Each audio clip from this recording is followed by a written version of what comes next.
If you've ever had your life split into a before and an after, you know the sound it makes.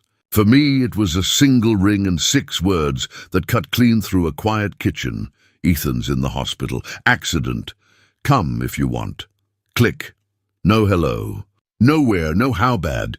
Just Vanessa's voice, sugar on metal, and then empty line. I stood there with a dish towel in my hand and a pan of onions turning black on the stove, listening to the silence breathe. 68 years old, retired mechanic, widower. I thought I'd learned every kind of silence a house could throw at a man.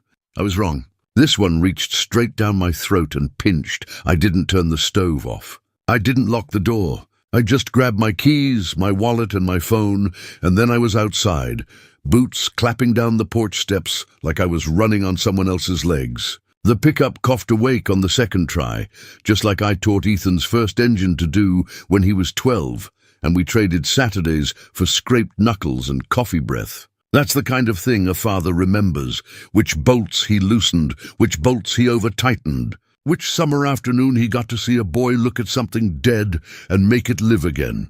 I wish I could tell you that I drove like a man with perfect control. Truth is, I missed the first red light entirely and only stopped when a horn the size of a church bell screamed me back into my body. People swore. I mouthed sorry and went on breathing like a piston about to seize. All the way to St. Agnes, the radio talked to no one, and I tried not to remember the last time I'd smelled antiseptic that strong. 5 years before, when my wife coughed once, then twice, and then never again. Grief doesn't die. It just waits for new company. The parking lot at 6:17 p.m. looked like every bad day you've ever had. Cut-through headlights, hunched shoulders, the shuffle of feet that forgot how to be feet.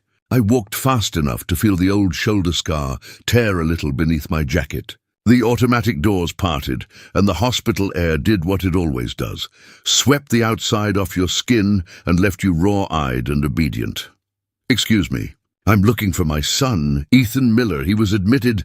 My voice came out tight, like a wire pulled wrong. The intake clerk pointed at a monitor, typed with 2 fingers, and said, ICU, 3rd floor. Room 312, take elevator B. Is he? I didn't finish. She didn't either. Some questions are lazy grenades. Elevator B smelled like old coffee and fear. 3rd floor, doors open, and there it was. The long, bright throat of a hallway where every sound gets skinned alive and hung on the walls.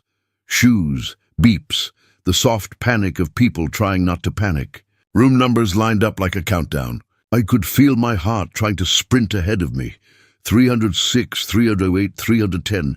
My son was 2 doors from whatever I'd be for the rest of my life. I want you to know something before I keep going. I am not a dramatic man. I fixed transmissions in January without gloves. I held my wife's hand until the machine went to a flat line that looked patient, almost polite. I don't break easy, but when I saw 312 beside a closed door and a navy cardigan, I recognized that cardigan Vanessa wore on Sundays when she wanted people to call her dear. A heat moved through me that could have warped steel. She didn't look at me. She was talking to someone on her phone, in that whisper that performs grief. Yes, terrible. Pray for us, she breathed, and made sure the breath carried down the hall. I stepped toward her, and that's when it happened, when the after began. A hand clamped my forearm, strong enough to stop a charging bull. A woman, brunette hair tied back, navy scrubs, badge turned so quick I didn't catch the name. Dark, steady eyes, sir, she said, almost no sound in the word. Hide and wait. Don't ask questions. Trust me. Before I could even form, are you out of your mind? She nudged me sideways into the half-open door of 3111. It was dark, the blinds pulled and one lamp unplugged. She pointed at a shadow between a portable vitals machine and a wardrobe. There, please, 30 seconds. Trust me, you have to understand, I'm a man who does not hide.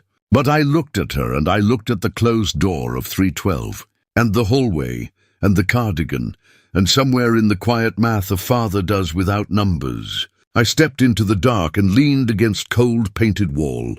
The nurse slipped the door mostly shut, leaving a little sliver of light so thin it felt like a slit in my own chest. I could hear my pulse. I could hear the hallway hum. And then I heard Vanessa's voice as if it had been strung tight and plucked. "Is the paperwork ready?" she asked. "No tremble, no tears. Just business run through velvet," a man answered, the kind of voice that wears cufflinks. "Almost transfers clean. If he remains unresponsive, we'll file for temporary guardianship," and someone laughed. Not loud, not long, enough. It was Vanessa. I pressed my palm to the wall to stop a feeling I didn't know how to name. I could smell the disinfectant. I could smell the ghost of engine oil on my jacket. I could smell onions burning in a kitchen 2 neighborhoods away. In a sliver of light, I watched dust float like tiny, aimless lives. "Friday," the man said. "If nothing changes, everything in his name is yours by Friday." If nothing changes. Some words don't mean what they mean. A father hears the shape around them. I wanted to yank the door open. I wanted to rip whatever root held my boots to the floor and plant it under someone else. But the nurse's last look, how certain it had been, held me like a clamp. Trust me, I listened instead. I forced breath in measured counts the way you do when a bolt is about to round, and you know one wrong move ruins the whole job. 4 in, 6 out again. My phone buzzed. One fat, guilty vibration against my thigh. I killed it in a pocket without light, barely breathing, as the voices outside dropped to that private, money-softened tone. The man's shoes scuffed. Paper whispered. A pen clicked. I knew those sounds. I'd heard them in offices where men smile without showing their teeth. I thought about the last time Ethan and I worked side by side. 2 months back, his alternator had turned on him. We swapped it out in the driveway while the sun pulled long gold ropes across the hood. He'd been pale. I said, "You're burning the candle at both ends, kid." He'd laughed, and Vanessa had leaned out the door with a glass of orange juice the color of a promise. Grief waited to be invited in. I didn't open the door. Before I go further, I tell you exactly what I heard in that hallway. And the way it cracked the world, I thought I knew. Let me say one thing. The way the YouTube folks like it said, before we continue, please subscribe to the channel and tell us where you're listening from. I don't know much about algorithms, but I know about witnesses. If you're here, be one for me. Footsteps shifted closer. The thin seam of light grew brighter, then dim again. I could see Vanessa's shadow slide across the floor outside, narrow and elegant as a blade. "Just make sure the bank doesn't flag anything," she said. "He's always been careful. I don't want any questions. You'll have what you want," the man said. Soon. I pressed my knuckles against the wall until bone spoke to bone. I thought of the first time Ethan gripped my forefinger with his whole hand. I thought of his first bike, his first job, the way he hugged like he meant to set a shoulder back in place. A father lives in 1,000 ordinary moments. And sometimes he hides in the dark, counting seconds so he can bring the extraordinary to heel. In the hall, a cart squeaked. A door hinge sighed. The nurse's voice, hers, the one who'd shoved me into the dark, floated past, calm as a level bubble. "Evening rounds." The man cleared his throat. Vanessa's shadow shifted again. The seam of light narrowed until the room was almost pure shape and breath. 30 seconds, she'd said. God help me. I prayed I could wait the 31st, and then I heard the sentence that turned the floor under me to ice. "I've been increasing the dose for weeks," Vanessa murmured. "No one suspects. By the weekend he won't wake." The lamp in the corner might as well have exploded. My hand found the doorknob on instinct. My hand was already on the knob when the door eased inward from the other side. The same nurse slid in on a whisper of rubber soles and closed it behind her with 2 fingers. Up close I could read the badge now. Clara Ruiz, RN, ICU. Her eyes found my hand and then my face. Both were shaking. "Don't," she breathed. "Not yet. She's killing my son." The words scraped my throat raw. "She just said, I heard."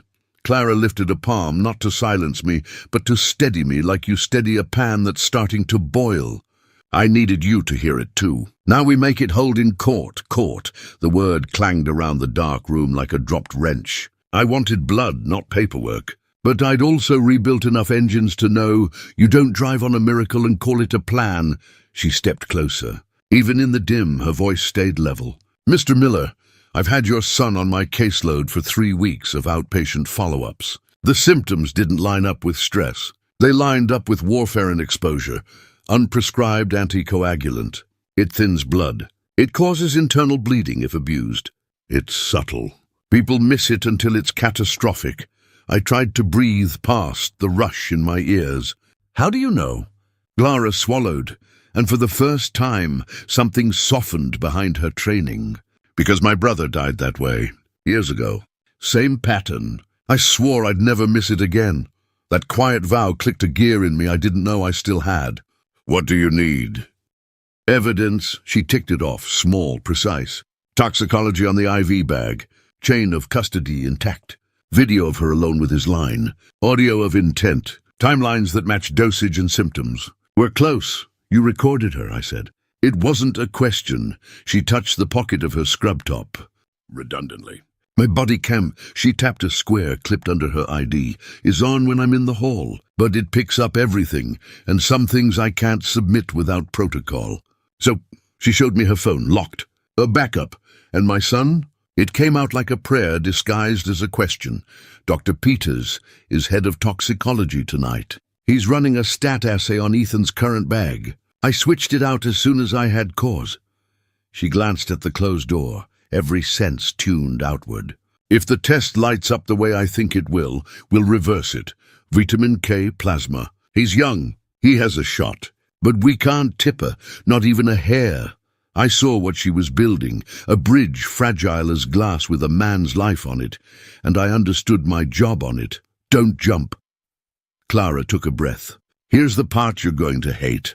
You're going to go into 312 and act like you know nothing. You're going to be the father she thinks you are. Broken, apologetic, grateful she called. You will not accuse her. You will not look at the IV pole like it's a weapon. You will buy us 30 minutes, give or take. I've called Detective Harris from Major Crimes. We've worked with her on medical tampering. She knows the drill. She'll move fast, but she needs something to land on when she gets here. Peter's results. Camera pulls. My audio. I stood there with every bone in me trying to leap out of my skin. And if Vanessa walks out? Clara's mouth went hard. We shadow her. Security will keep her updated in a waiting room. I've already flagged her badge access to Ethan's room, quietly. She doesn't know yet. Please, Mr. Miller, don't give her a reason to run. The room seemed to tilt. I braced a hand against the counter and felt the world level under my palm. I looked at Clara, the set of her shoulders, the calm that only comes from standing in the worst moments with people and never leaving. And I did something I'm not good at. I handed her my trust. Okay, I swallowed. Tell me exactly what to say. Simple is safer, she said. You came as fast as you could. You're scared. You're sorry for any tension in the past. You're grateful she called. If you need a line, tell her you want a fresh start if Ethan pulls through. Predators relax when prey surrenders. The word predators fit Vanessa like a custom dress, and my son. I asked again, because fathers repeat the only question that matters until someone nails it to an answer. Clara's voice softened, but it never lied. He's fighting. We're helping. Let us help. We stood still a moment longer, the kind of still that makes time audible. Then she cracked the door, angled her head and listened. The hall hummed. Voices moved away. She nodded once. Walk out like you were using the restroom in here, she said. Turn right. Room 3212. I'll pass in 3 minutes with a med cart like I'm doing a normal round. If I stop, I'm stalling her. If I keep rolling, everything is still quiet. If I say, Mr. Miller, could you step out a moment? Follow me without questions. That means Peters has results. What do I call you?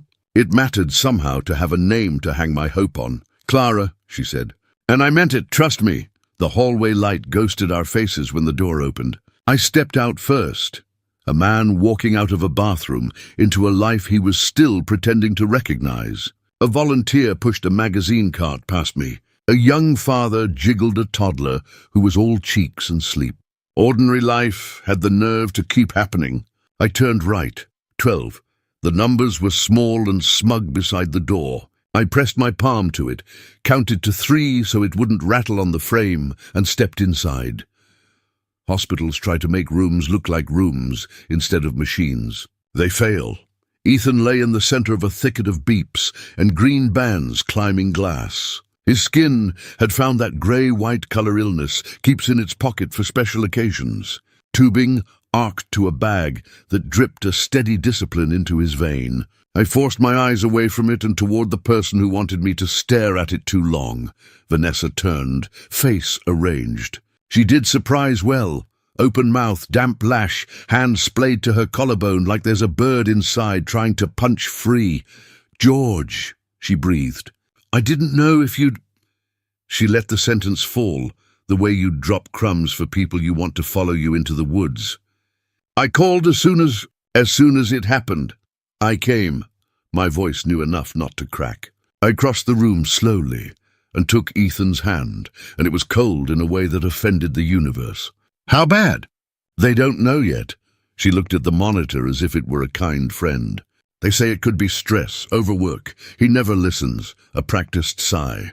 "I'm just trying to hold it together." I nodded, like a man glued together with the wrong glue. "Thank you for calling me." I made myself look at her and let a fraction of my face fold, the father version of laying down a weapon. "I know we haven't seen eye to eye." She tilted her head, benevolence loading. "Oh, George, that doesn't matter right now." "It does to me." I swallowed on cue.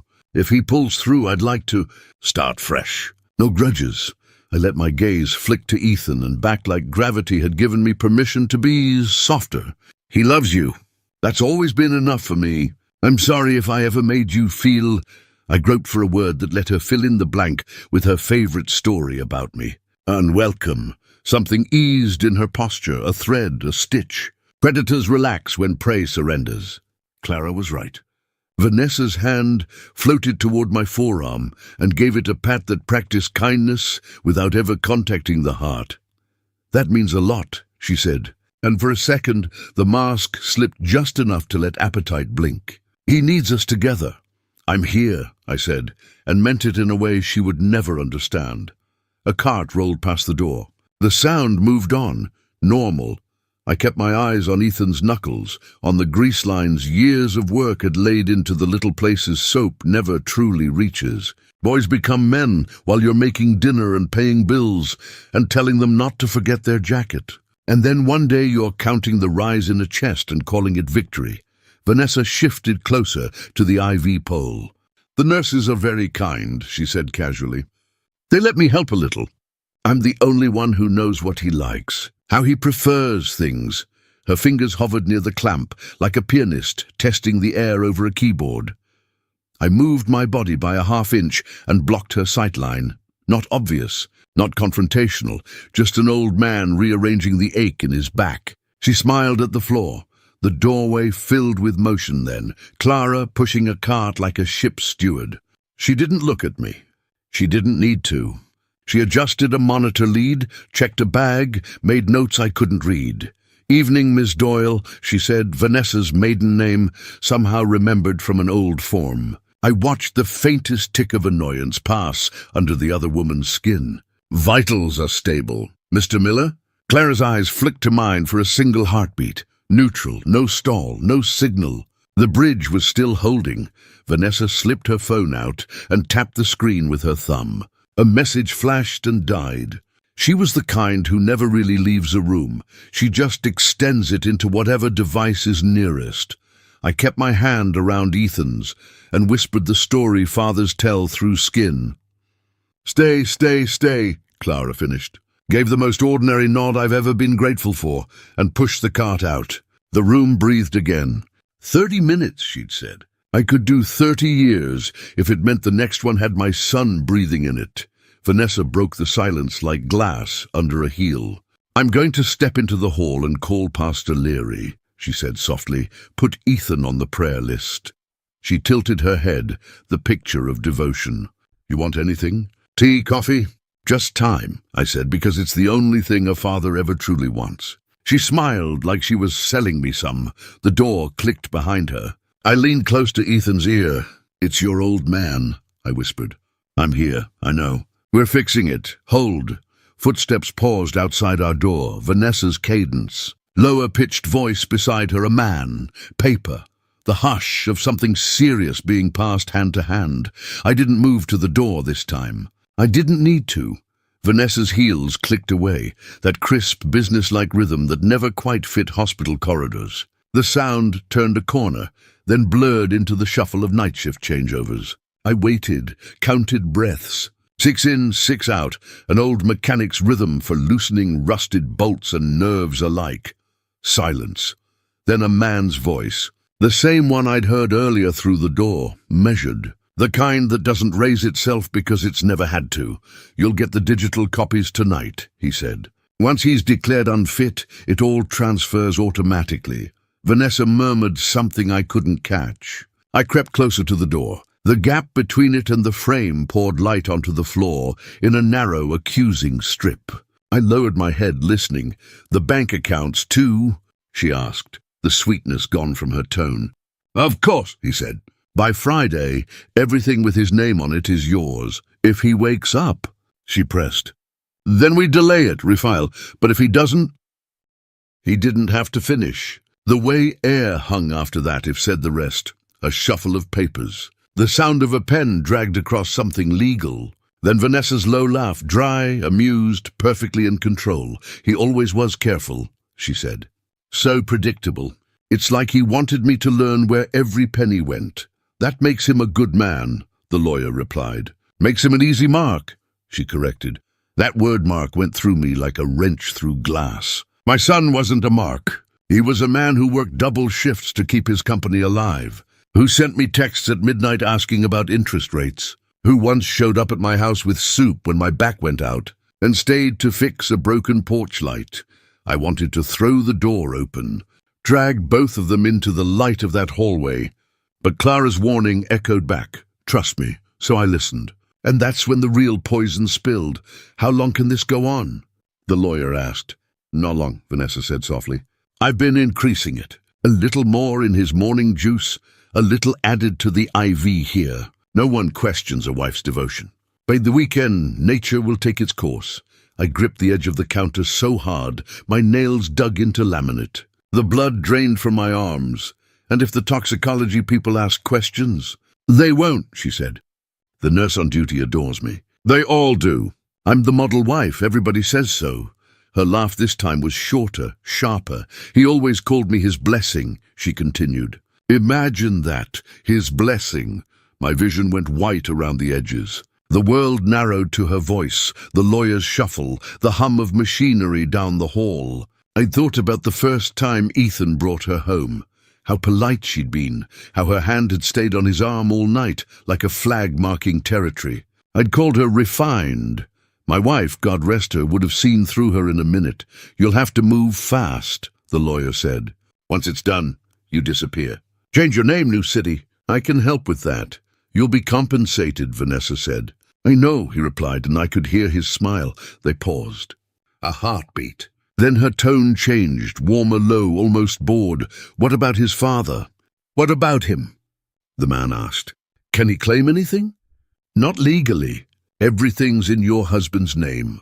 Once he's incapacitated, you control it all. The old man's just a spectator, just a spectator. That one lodged in my chest and stayed there. You raise a boy with your hands, grease under your nails, knees on concrete, teaching him to turn a wrench without stripping the head, and then one day you're called a spectator in his life. Vanessa gave a small hum of approval. Good. I don't like loose ends. I could almost see her lips curling when she said it. They moved toward the end of the hall, voices fading until they turned a corner. Footsteps receded, paper rustled, a door clicked, and the silence that followed wasn't peace. It was a loaded gun waiting for a trigger. I exhaled only when the corridor settled again. My legs wanted to fold, but rage stiffened them straight. Behind me, Ethan's monitor beeped in the next room, steady but fragile, like a clock counting down. I stepped out into the hallway. The nurse station glowed under its muted lights, empty except for a half-finished coffee and a stack of charts. Down the hall, the exit sign threw a faint red sheen across the polished floor. I turned toward the nurses' supply room where Clara had said she'd be verifying. Samples. She met me halfway. Her face told me she already knew. I heard everything, I said. All of it, Clara nodded once. Good. We have more than enough for suspicion. Dr. Peters just confirmed trace warfarin in the IV bag. The lab's running a full tox screen, but it's there. We have timestamp samples, chain of custody signed. How long before it's enough for the police? They're en route, she said, glancing at her watch. 10 minutes, maybe less, but she can't suspect. If she runs, she won't, I said, too fast, too sure. She thinks she's smarter than the rest of us. Clara's eyes softened. That's what we'll use. She handed me a folded sheet of paper, the printout of the test results, circled numbers in red ink. This proves intent to harm if cross-matched with the earlier labs. I looked at the numbers, at the decimals and ratios that meant nothing to me, except she's been killing him slowly. Clara, I said quietly, you ever get tired of people doing this to the ones who love them? She gave a humorless smile. Every day. That's why I don't look away anymore. The loudspeaker crackled, paging Dr. Peters to ICU. Dr. Peters to ICU. She pocketed her phone. He's bringing the printed tox results now. Once Detective Harris gets here, we act. I nodded, but my body was already moving, almost on instinct, back toward Ethan's door. George, Clara hissed. You can't. I'm not doing anything, I said. I'm making sure she doesn't.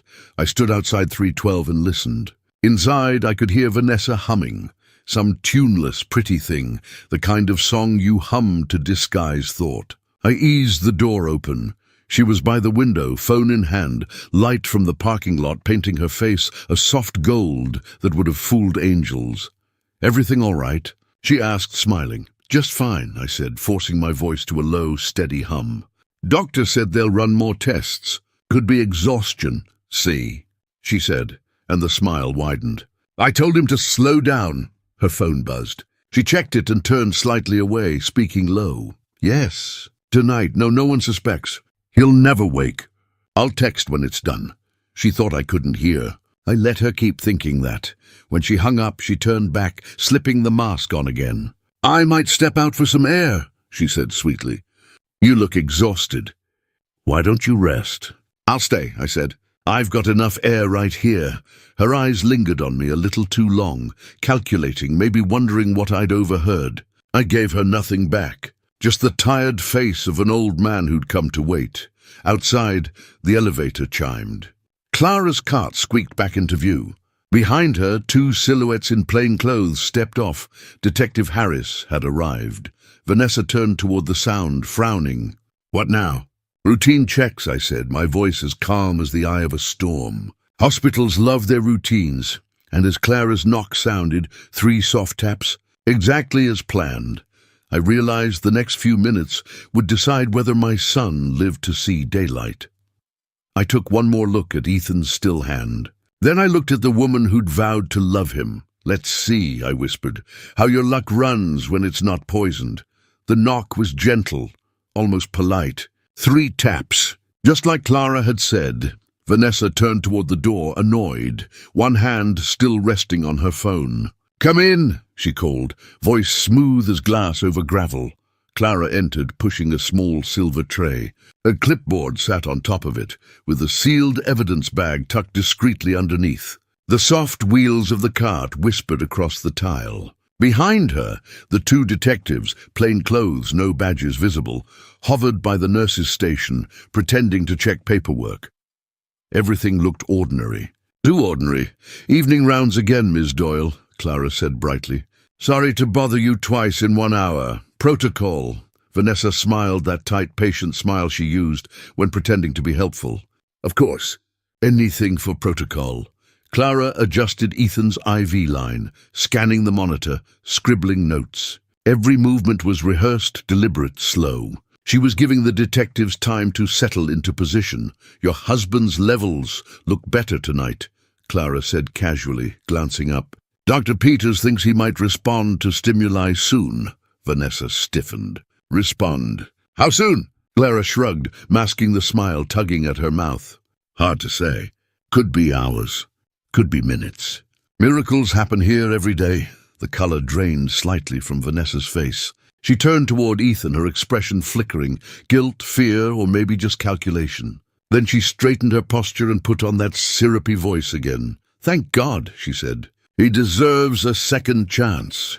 Clara's tone stayed professional, but I could see the glint in her eye when she met mine for a split second. We were reading from the same script now. I played my part. "He's strong," I said softly. "Always was. You remember Vanessa? He worked through the flu last winter, refused to see a doctor. Said hospitals made him nervous." I let the words hang like bait.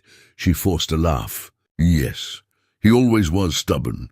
"Yeah," I said, "but sometimes stubbornness saves a man's life." That landed. She blinked, unsure if it was a threat or a compliment.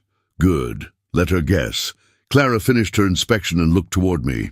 "Mr. Miller, could I have a quick word in the hall?" That was the signal. The one she told me to follow without questions. I gave Ethan's hand one last squeeze and stepped out. The detectives moved closer as soon as the door shut. "Detective Harris," said the taller one. A woman in her 40s with steady eyes and the kind of calm that comes from 1,000 late-night interrogations. She offered a brief nod. "We've got the lab results. They match. The IV bag contains warfarin residue. No prescription, no authorization. It's deliberate tampering." Clara handed her the evidence bag sealed and labeled. "Time-stamped at 22:14. The security cameras caught her replacing the original bag an hour earlier. It's on file." Harris examined the bag, then looked at me. "You heard the conversation, Mr. Miller?" "Yes," I said. "Every word. She confessed to increasing the dose, mentioned the bank transfers, and called my son's death inevitable." Harris nodded grimly. "We'll move carefully. If she suspects we're on to her, she could panic or try something else." Clara exhaled. "She's dangerous, Detective. She's done this before. I'd bet my license on it." The other detective, a younger man named Ruiz, no relation to Clara, adjusted his earpiece. "Her phone activity matches wire transfers to a private account overseas. We've traced it to an alias, Karen Doyle. She's been through 2 marriages under that name," Clara muttered under her breath. "And probably 2 victims." I looked back through the glass window of Ethan's room. Vanessa was seated again, scrolling through her phone, feigning calm. "That woman was a storm in human skin." Harris turned to me. "We're going to make the arrest quietly, but we need a statement from you, something that makes her talk. Keep her distracted until I step in." "Think you can do that?" I stared at the woman on the other side of the glass. "I can." "Good," Harris said. "Don't push too far. Just hold her attention." Clara squeezed my arm lightly. "You've already done the hard part," she whispered. "Now let's finish it." I nodded and stepped back inside. Vanessa looked up, pretending surprise. "Everything okay?" "Yeah," I said. "Just the nurse explaining some things, routine." I walked over to the chair beside Ethan's bed and sat down. My heart was pounding so hard I could feel it in my gums, but my voice was calm. "You know, Vanessa, I've been thinking about what you said earlier, about second chances." Her eyebrows lifted slightly.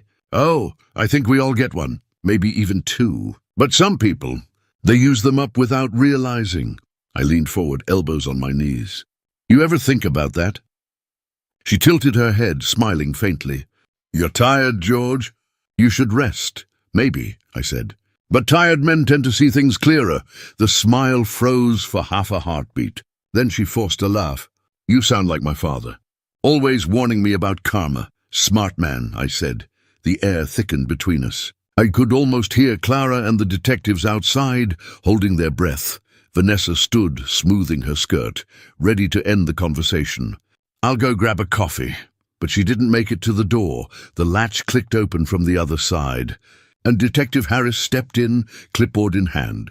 "Face the perfect mask of hospital calm." "Miss Doyle," she said, "I need to verify a few details on your husband's file." "Should only take a moment." Vanessa blinked, wary. "Now? Can't it wait?" "I'm afraid not," Harris said politely. "It's urgent." Something shifted in Vanessa's expression. Suspicion flickered, then settled. She smiled again. "Of course." Harris stepped closer as if reviewing notes.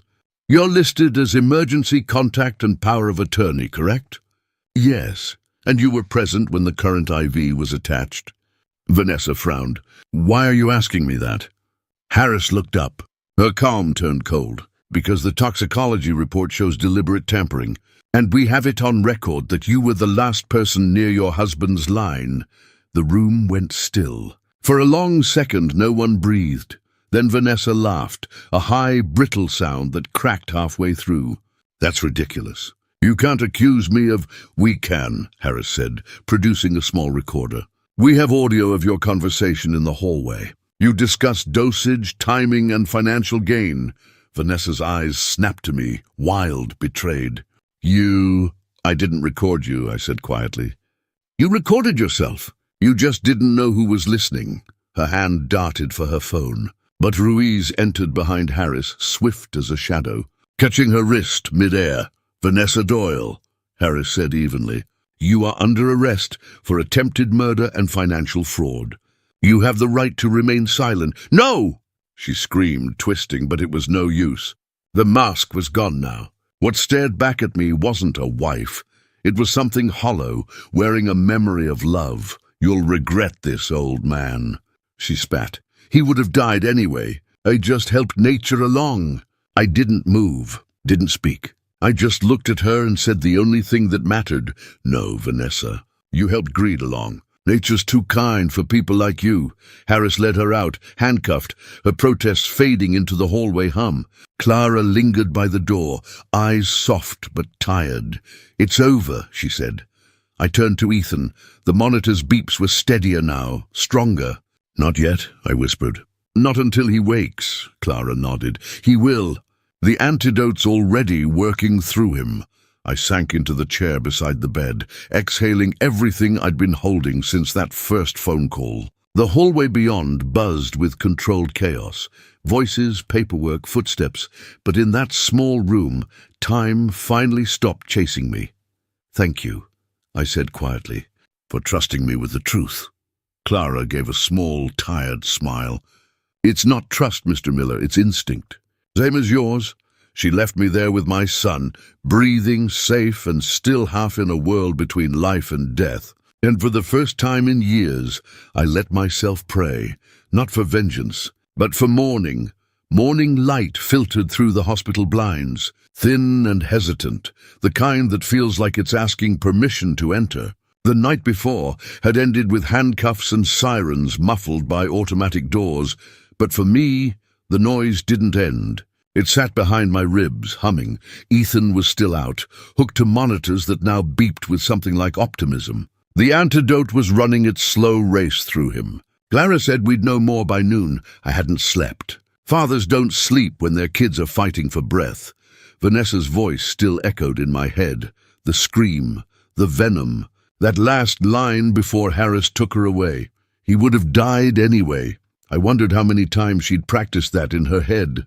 The justification that let her sleep next to him while planning his death. Clara came in around 7 a.m. carrying 2 paper cups. Coffee, she said, setting one by me. Burnt and bitter, but it keeps your spine straight. Thanks. I tried a sip. It did both. You did well last night, she said. You stayed calm. That probably saved him. I wasn't calm, I said. I was just running on something older than panic, she smiled. That's what being a parent is. Outside, the world continued like it didn't owe us an explanation. Cleaners mopping, intercoms paging, someone laughing too loudly in the waiting area. Inside, everything felt suspended between heartbeat and silence. A few hours later, Detective Harris came in, clipboard in hand, her plain clothes replaced by a crisp navy jacket. She looked tired but satisfied. She's not getting out any time soon, she said. She's talking already, trying to shift blame to the lawyer. We've got her fingerprints on the tampered IV bag, recordings, and financial evidence from her phone. This case will hold. I nodded slowly. Good. She had an alias in another state, Karen Doyle, married a man there who died under similar circumstances. Clara's breath caught, and no one caught it. She left before the tox report came back, Harris said. New name, new city, new husband. Her eyes softened as she looked at me. You and your son were lucky, Mr. Miller, very lucky. Luck's what's left when good people show up, I said, nodding toward Clara. The detective smiled faintly. Then we'll call it teamwork. The rest of the morning crawled. Every time Ethan's fingers twitched, I leaned forward, holding my breath like I could will his eyes to open. I'd forgotten what his voice sounded like without pain in it. At 10:47, his eyelids fluttered. Once, twice, then his lips parted just enough to let out a sound I hadn't expected to hear again. "Dad!" My chest broke open. "Yeah, son, I'm here." He looked confused, then scared. "What happened?" "Long story," I said, gripping his hand. "You've been through hell, but you made it back." He tried to shift, but Clara stepped in, checking his vitals. "Easy, Ethan, you're safe. Don't try to move too much." Ethan blinked at her, then at me. "Where's Vanessa?" I hesitated. There it was, the question that would drag us both through the fire again. "She's gone," I said finally. "She won't hurt you anymore." He looked away, jaw tightening. "You're lying." I wish I was. He stared at the ceiling, breathing unevenly. I could see the gears turning behind his eyes. Shock, denial, disbelief. I'd worked with metal my whole life, but I'd never seen anything break as quietly as trust. Clara stepped out to give us space. Ethan's voice came out hoarse. "You hated her." "I was right to," I said. "I just didn't know how right." He closed his eyes. "She said you were trying to take everything from us, that you didn't think she was good enough for me. I didn't think she was honest enough for you," I said. "Turns out I was still giving her too much credit." He swallowed hard. She wouldn't." "She would," I said softly. "And she did." I didn't tell him about the doses, the recordings, the papers she'd signed to steal his life before it ended. He didn't need those images right now. He just needed to know the truth in simple form. "She was after your business," I said. "Your accounts. Everything you built." He stared at the monitor, blinking fast. "All that time. She said she was worried about me working too much. She kept bringing me smoothies, vitamins." My throat tightened. "She poisoned you through love, son. That's what makes people like her so dangerous." He turned to look at me. "You knew!" "Not until last night. A nurse figured it out. We caught her before it was too late." He nodded slowly, tears starting to find their way down. "You saved my life." I shook my head. "Clara did. The detectives did. I just didn't look away." He smiled weakly. "Mom would have done the same." That line cracked something in me. "Yeah," I said, my voice breaking. "Your mother would have done it better." We sat there in silence for a long time, father and son, the living and the almost lost. Outside the window the world kept going, unbothered by how close it had come to losing one more good man. By afternoon, the hospital had released its official statement. No comment during ongoing investigation. I didn't care about statements. I cared about the fact that Ethan's color was returning, the faint pulse in his wrist steady and defiant. Clara came back around 3, clipboard in hand, her hair escaping the tie at the back of her head. "You're both clear to move to observation. 2 days, maybe 3, and you can go home." I smiled for the first time in what felt like forever. "Thank you, Clara." She waved it off. "Just doing my job." "Not like that," I said. "You saved my son." "You saved me." She blushed slightly, which I hadn't expected. "Well," she said quietly, "someone had to make sure the good ones get to stay."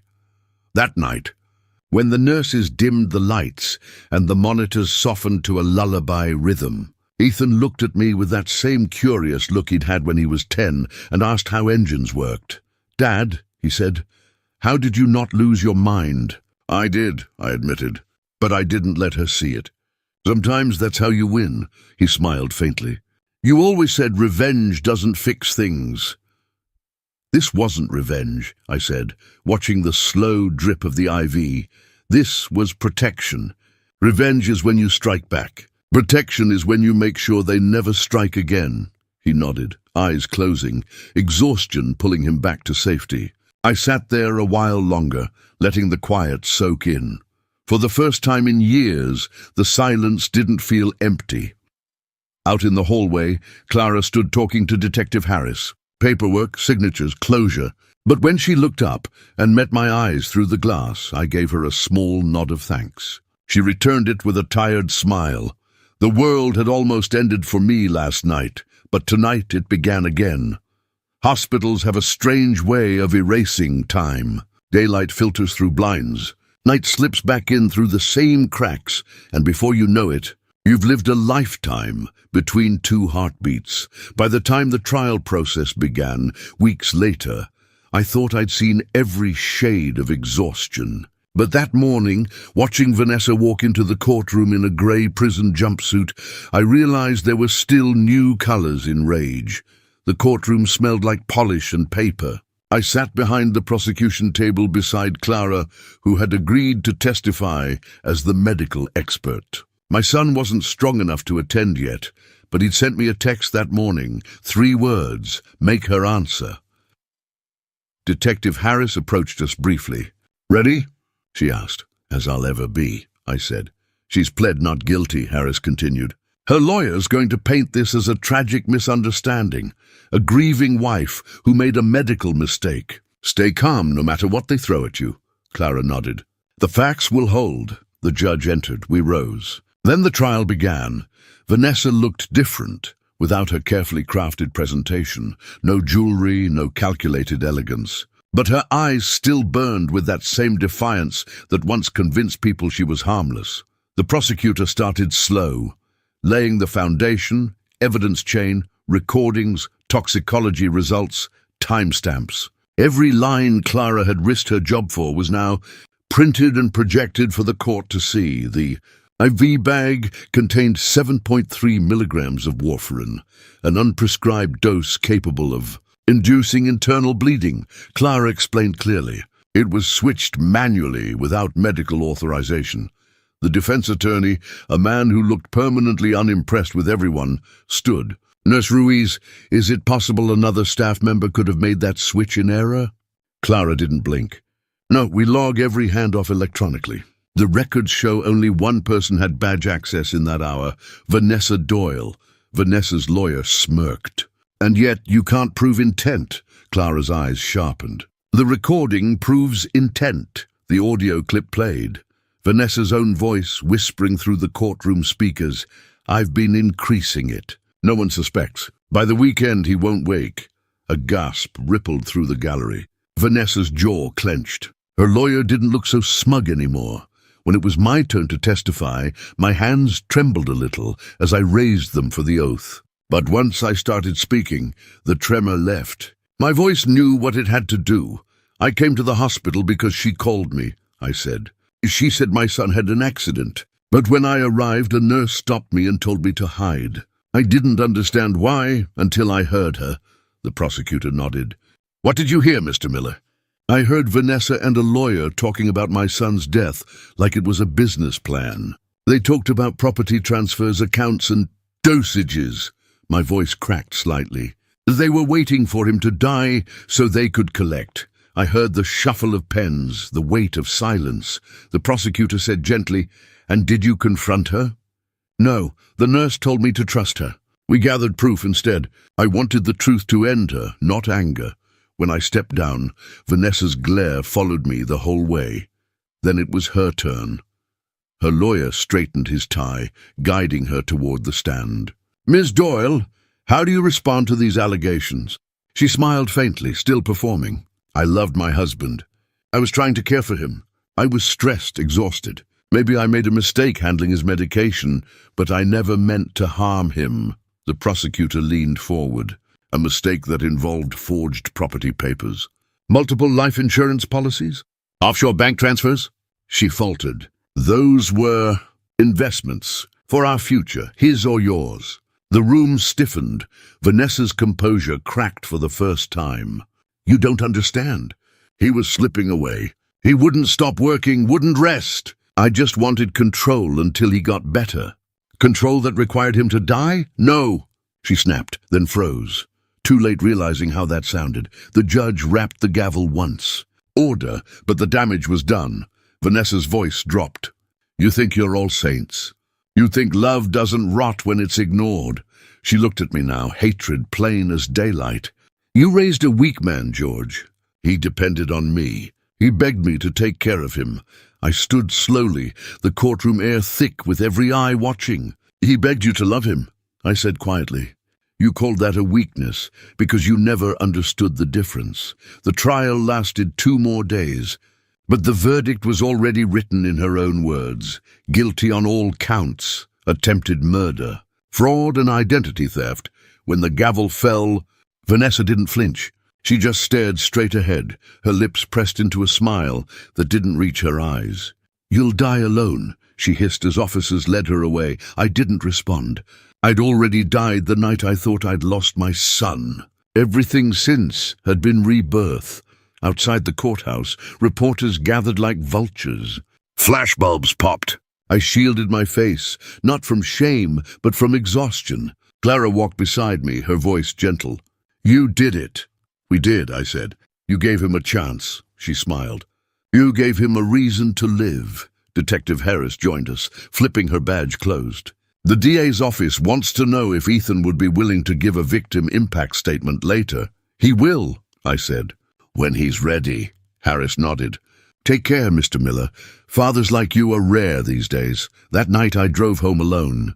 The highway stretched out like a quiet promise under the pale glow of streetlights. My phone buzzed once. A message from Ethan. "Ethan, heard the verdict. I owe you my life." No, son. "You owe it to the truth." "Ethan, still, thank you, Dad."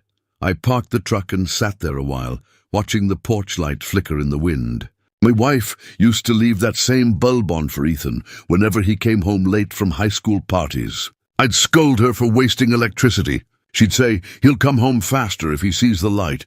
That memory hit me square in the chest. The light was still burning. And for the first time it meant something again. Back in my kitchen, I poured myself a glass of water and stared at the empty chair across from me. The same one my wife used to fill, the same one Vanessa once tried to claim. Grief was still there, but it wasn't alone anymore. Beside it sat something new. Peace. Outside, dawn was just starting to rise. The night had ended. But justice was wide awake. Hospitals are built for survival, but recovery is something else entirely. Survival happens to you. Recovery is something you have to do.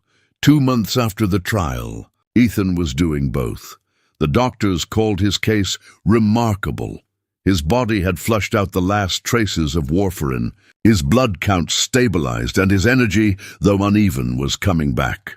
He walked slow, ate small, laughed rarely, but he was here. Every time I saw that pulse in his neck, I thanked whoever still took my calls in heaven.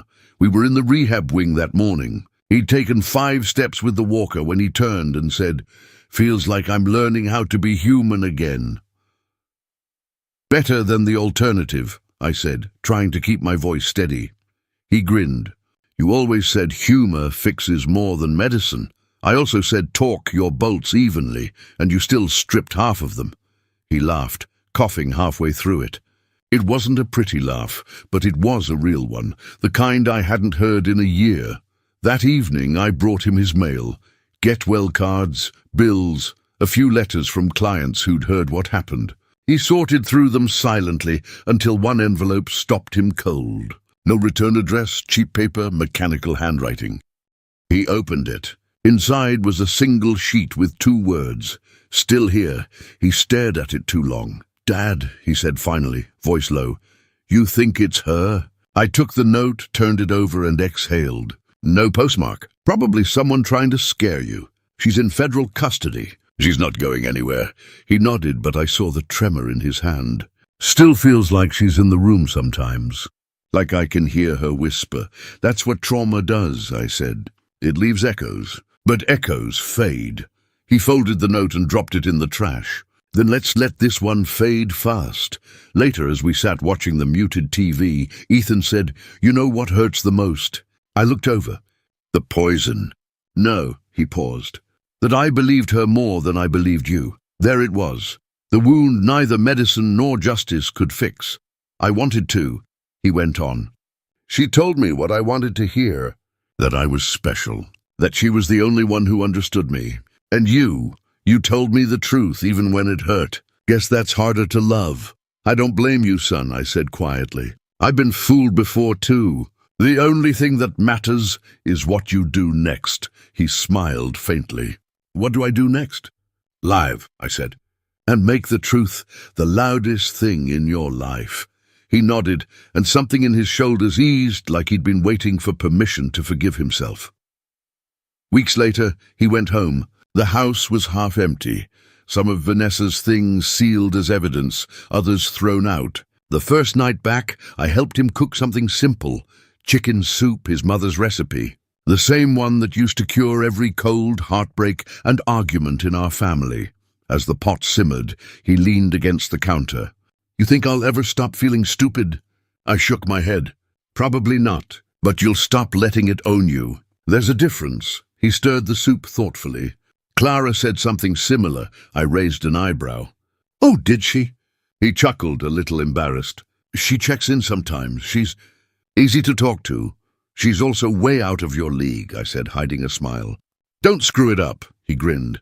"Like father, like son, huh?"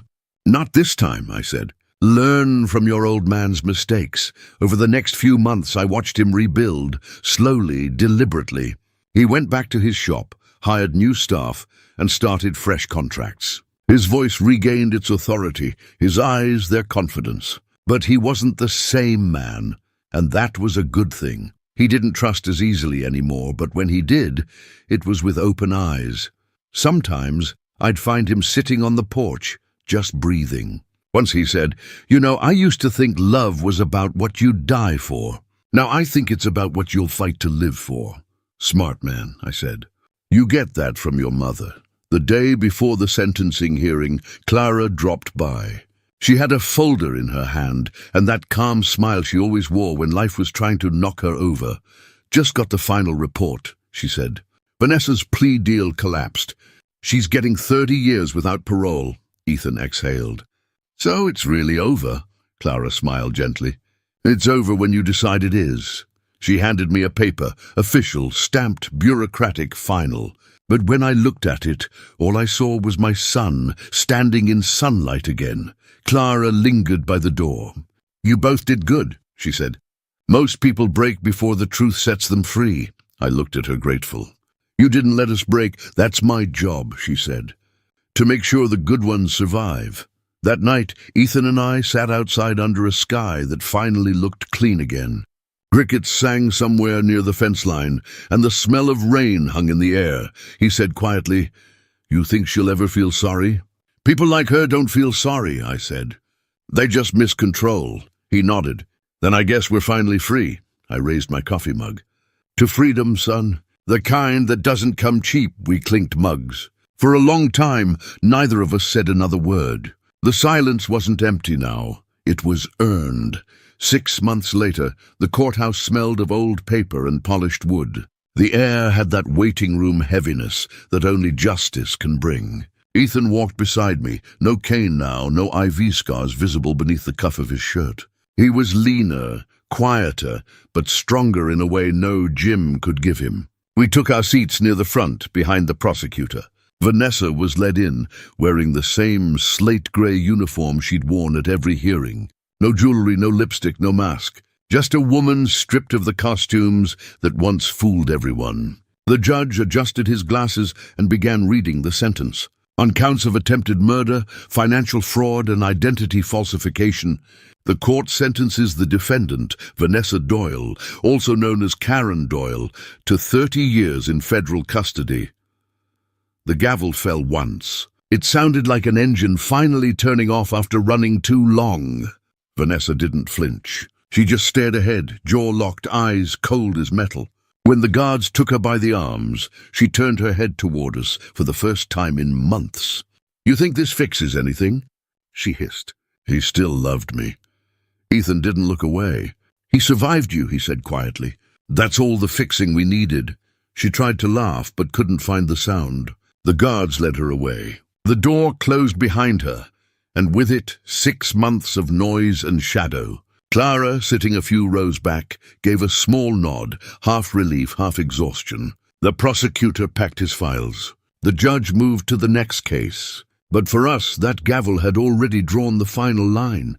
Outside, reporters swarmed again, shouting names, questions, headlines they could twist into drama. Ethan raised a hand politely. "No comment," he said. Then he turned to me. "You ready to go home, Dad?" "I've been ready since the day you woke up," I said. We walked past the flashing cameras, past the voices that didn't matter. For the first time, we weren't running toward anything or away from anyone. We were just walking, two men who'd been through fire and didn't smell of smoke anymore. That evening back at the house, I found the porch light still glowing. Ethan had replaced the old bulb without telling me. It cast a warm, steady circle across the yard. We sat outside with 2 mugs of coffee, the night quiet except for the crickets. "You know," Ethan said, "I used to think strength was about never breaking. But now I think it's about what you do after you've been broken." "That's the truth," I said. "People think justice is a big moment. It's not. It's a long series of small ones, like breathing after you've almost forgotten how." He smiled. "Clara called today. She's transferring to Baltimore General. Offered to stop by before she goes." I chuckled. "Tell her to. She deserves a proper goodbye. Maybe bring her some of that coffee she hates." "Already did," he said. "You raised me right." The sky darkened, stars settling in like familiar faces. I looked at him, my son alive, scarred, wiser, and felt something I hadn't felt in years. Rest. I thought of my wife, of the nights she waited up with that same porch light on, of the prayers she whispered for a boy who'd someday need saving. Maybe she heard them answered tonight. Ethan leaned back, eyes on the horizon. "What now, Dad?" I smiled. "Now, we live slow.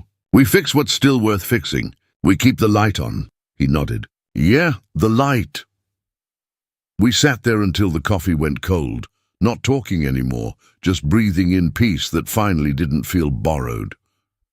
Somewhere behind us, the house creaked like it was settling into its own relief. Somewhere out there, behind bars and walls, a woman counted days that would never add up to freedom. And somewhere deeper than all that noise, a father's heart finally unclenched. I used to think revenge meant winning. Now I know it means walking away with your soul still clean.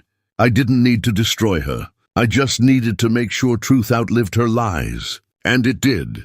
It always does. Before I went inside, I looked once more at the porch light. It burned steady, golden, patient. "You did good, son," I whispered. We both did. Then I closed the door behind me, not to shut the world out, but to let peace in.